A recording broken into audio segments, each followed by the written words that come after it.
Have you ever felt it? The moment when the air in the room shifts. When the atmosphere becomes heavy, and suddenly, every eye turns toward you? Someone throws out a subtle jab, a sly remark designed not just to sting but to cut deep. Maybe it's a public insult delivered with a smirk, or an accusation coated in venom so sharp it slices before you even have time to breathe. In an instant, the temperature drops, and it feels as if the crowd is silently waiting for your reaction. Your heart starts to race. The pulse in your neck pounds like a drum. Your mind begins spinning at full speed, searching for the right words, the right comeback, the explanation that will clear your name or restore your dignity. And that's the trap, because like most people, your first instinct is to speak, to explain, to defend, to justify yourself. But here's the brutal truth. That very moment, the one where you open your mouth in self-defense, is the precise moment when the weak are separated from the dangerous. It is the dividing line between those who yield their power and those who quietly tighten their grip on it. Think about it. The instant you defend yourself, you've already given something away.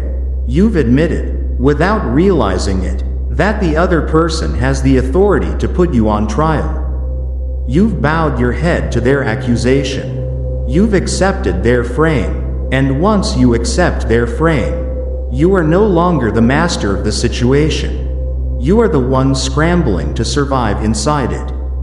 Niccolò Machiavelli understood this centuries ago.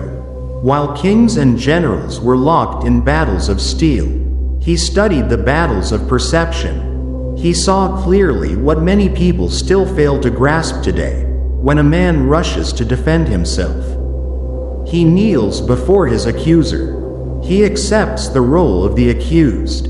He admits, even without meaning to, that someone else has the right to sit in judgment over him. But the strong man, the dangerous man, doesn't do this. The strong man does something far more unsettling. He lets the accusation hang in the air like smoke. He lets the silence grow until the weight of it presses back onto the accuser. Until the venom that was meant for him turns sour in the attacker's own mouth. And slowly, painfully, the accuser begins to choke on their own words. Let's dig deeper. 1. Why defending yourself is a trap. On the surface, defending yourself seems like the rational choice.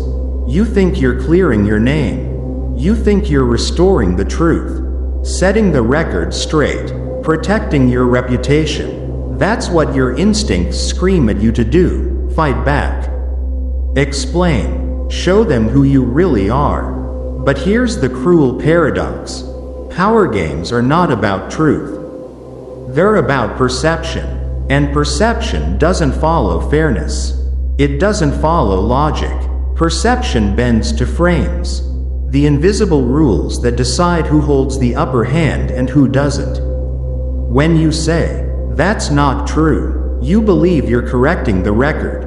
In reality, you've already made a fatal mistake. You've stepped willingly onto their battlefield. You've accepted their version of reality. The one where you are the defendant. Where you must justify. Where you must explain. You've given them authority over your reputation. And now the burden of proof rests on your shoulders, not theirs. And here's the cruel irony. Even if you win the argument, even if you prove every detail wrong, you still lose. Because the very act of defending yourself paints you as guilty in the eyes of others. If you weren't guilty, why would you need to defend? Why would you feel the urge to explain? That is the unspoken rule of human perception. Only the weak scramble to justify themselves. The strong allow silence to work for them. Silence, after all, is not empty. It is a weapon. 2. The predator's silence. Machiavelli once wrote words that still echo like a blade cutting through centuries. He who explains submits. Let that sink in. Every explanation is a small surrender, a quiet admission that you are beneath the one demanding answers. Ask yourself this: when a lion is accused of being dangerous, does it call a meeting to explain itself? Does it sit in front of the herd and defend its nature, laying out logical arguments to prove that it is not a threat? Of course not. The lion doesn't explain. It doesn't need to. Its silence, its presence, its power speak louder than words ever could. The predator knows its strength. The predator doesn't chase validation. The predator doesn't kneel before judgment. And when others whisper or accuse, the predator does not lower itself to fight on their terms. That's the lesson Machiavelli understood, and it's one most people will spend their whole lives ignoring. Because silence terrifies people. Silence unsettles. Silence leaves a wound open, festering, unanswered. When you refuse to defend yourself, you do something far more powerful than arguing. You force others to question. You plant doubt, not about yourself, but about the one who attacked. What if they were wrong? What if their words came from insecurity, jealousy, or weakness? Why aren't you reacting the way they expected? That silence, that unyielding composure, begins to flip the frame. Suddenly, the accuser looks desperate. Suddenly, the crowd sees someone straining for power, while you remain untouched. And in that shift, in that quiet but devastating reversal, you've already won. So now, as we close this first part, I want you to remember this: defending yourself may feel natural, but it is the quickest way to hand your power to someone else. The strong do not explain. They do not kneel. They do not submit. They let silence carve the battlefield in their favor. And this is only the beginning. Because once you understand the trap of defense, the next step is to uncover what replaces it. The art of holding the frame, of turning every accusation into a weapon against the attacker. In the last part, we uncovered why defending yourself is always a trap, because the moment you explain, you submit. Now, let's push further into what replaces defense: the quiet strength of silence and the art of reframing. Think about it. When a lion is accused of being dangerous, does it call a meeting to clear its name? Does it issue a press statement, begging the world to see its innocence? Of course not. The lion simply stares, and that stare cuts deeper than any argument ever could. It plants a seed of fear that grows in silence. The apex predator never seeks validation. It doesn't waste its breath justifying itself to prey. Your goal is not to be understood. Your goal is to be feared, respected, untouchable. You want a presence so powerful that silence itself speaks louder than another man's screams. 3. The social kill shot. Picture this. You're at a business dinner. The wine glasses are clinking. Conversation flows easily. And then someone turns to you with a sharp smile and says, "You always think you're the smartest guy in the room." Most people would laugh nervously, trying to soften the moment, or they'd rush to explain, No, that's not true. I just," and right there, their status crumbles. The room sees weakness. The words, though harmless, pierce straight through because the person revealed their need to defend. But the Machiavellian move? It's simple. You pause. You look directly at the person who threw the jab. No smile, no frown, no words, just calm, steady presence. And now, silence takes over. Everyone at the table begins to wonder, why didn't he respond? Did that attack just bounce off him? Does he know something we don't? The attacker begins to shift in their seat, fidgeting, suddenly uncertain. Their own words, once sharp, now feel clumsy. Their confidence drains, and their insecurity becomes obvious.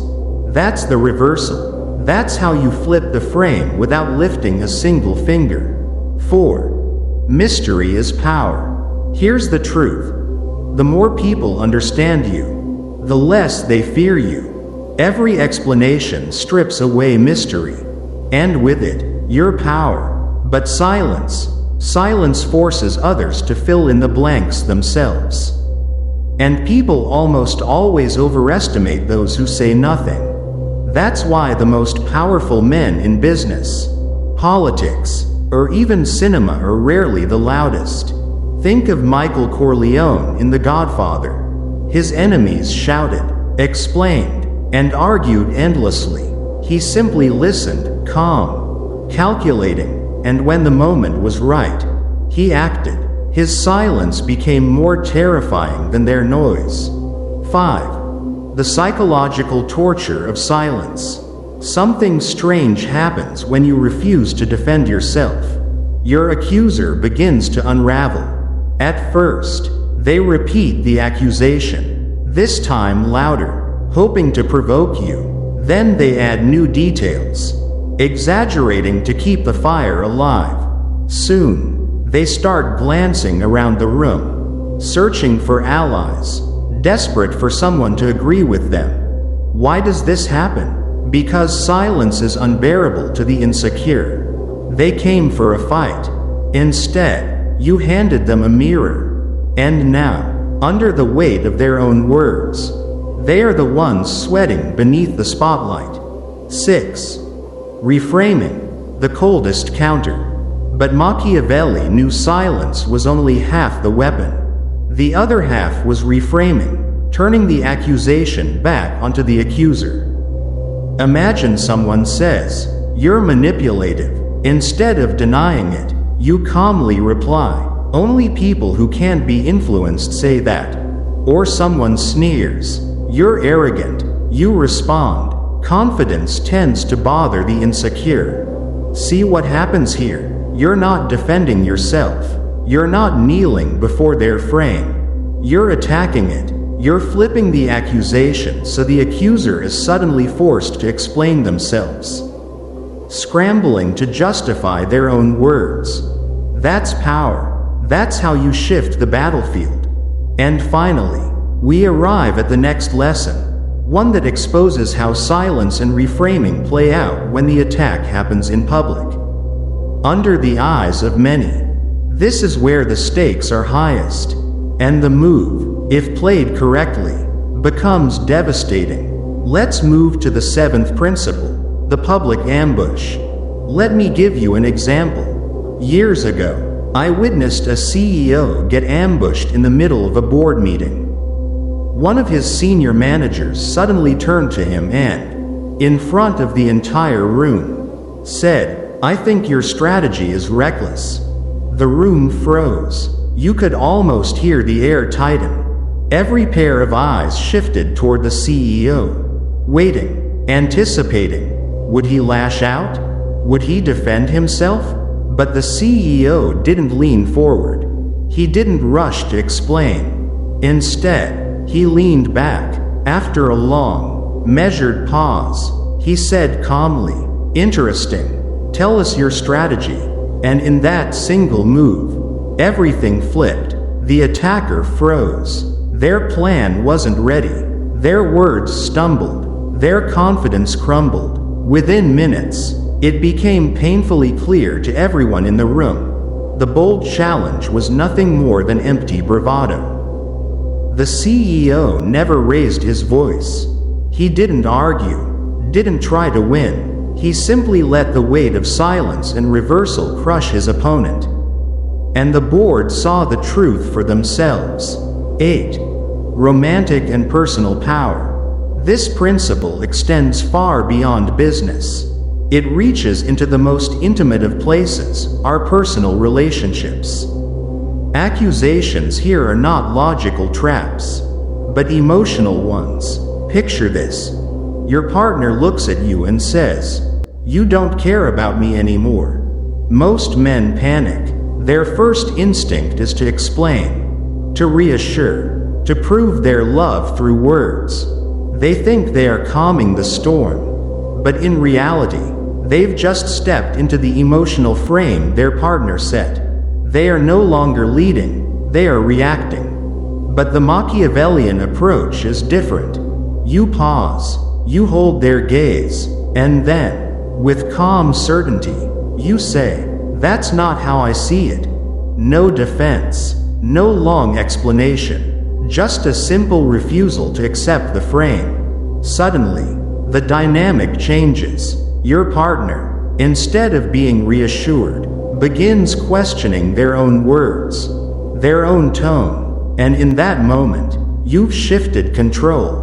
Because whoever controls the emotional tempo, controls the frame. 9.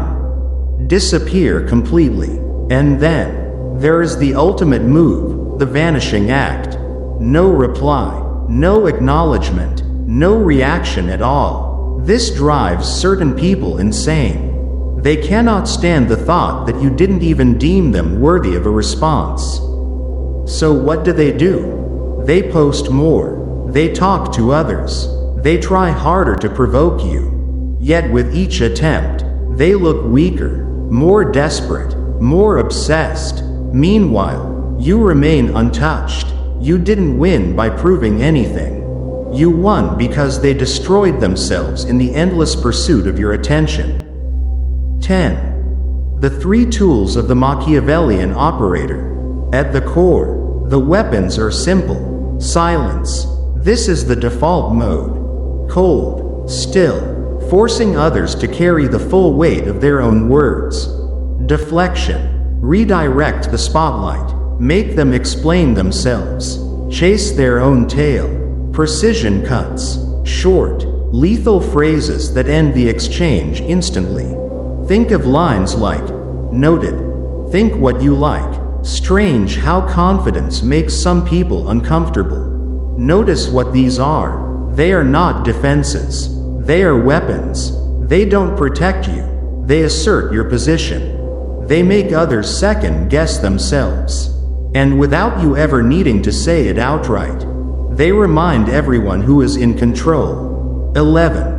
Aura is better than reputation. And finally, remember this. Stop chasing a good reputation. Reputations are fragile. One rumor, one lie, one enemy can shatter them in an instant. Instead, focus on building an aura, something stronger, untouchable, beyond the reach of gossip. Now let's go deeper into this final lesson. A strong reputation doesn't depend on applause, approval, or whether people like you. It rests on something far more unshakable, your aura.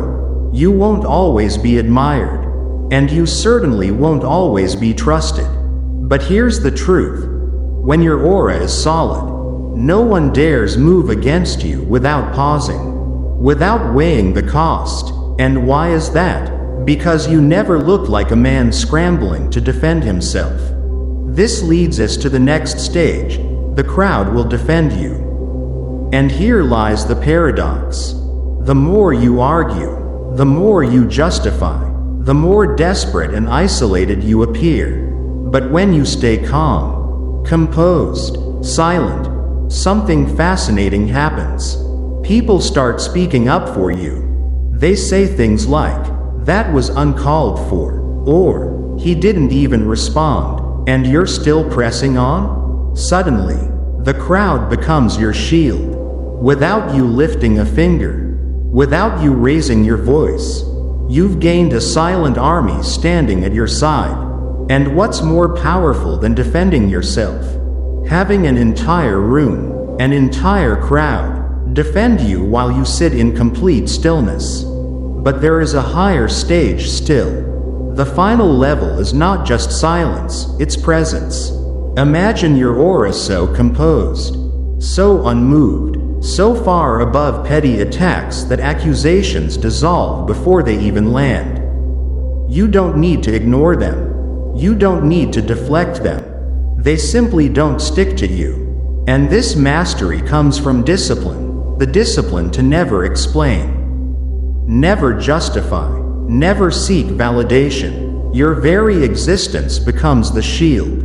Your presence itself becomes the defense.